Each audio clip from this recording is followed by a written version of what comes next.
একটা মশলা। এটা ছাড়া আমি কোনো সর্ষের আইটেম রান্নাই করতে পারি না, কারণ নিজের হাতে বেটে সর্ষে করাটা এখন খুব টাফ। তো আমি তো কোনোদিন বাটিও নি, নোড়াও নেই, তাই মিক্সচার গ্রাইন্ডারে এক দুবার ট্রাই তো করেছিলাম, কিন্তু ওগুলো না একটু তেতো তেতো হয়ে যায়।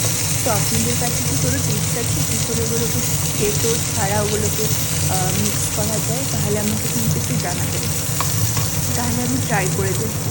আর এই যে এখন চলুন সর্ষেটাকে গুলে নিই। এই যে সর্ষেটাকে আমি গুলে নিয়েছি, আর তার মধ্যেই আমি নুন আর একটুখানি মিষ্টি অ্যাড করে নিয়েছি, আর সাথে দিয়েছি দুটো চেরা কাঁচা লঙ্কা। কাঁচা লঙ্কা দিলে কিন্তু বেশ ভালো একটা দারুণ একটা টেস্ট আসে।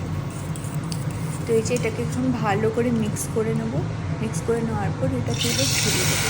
আর হ্যাঁ, বলতে ভুলেই গেছি, আমার পটলটা কিন্তু ভাজা হয়ে গেছে। পটলটা ভাজা হয়ে যাওয়ার পর ওটাকে আলাদা একটা বাটিতে আমি তুলে নিয়েছি। আর এখন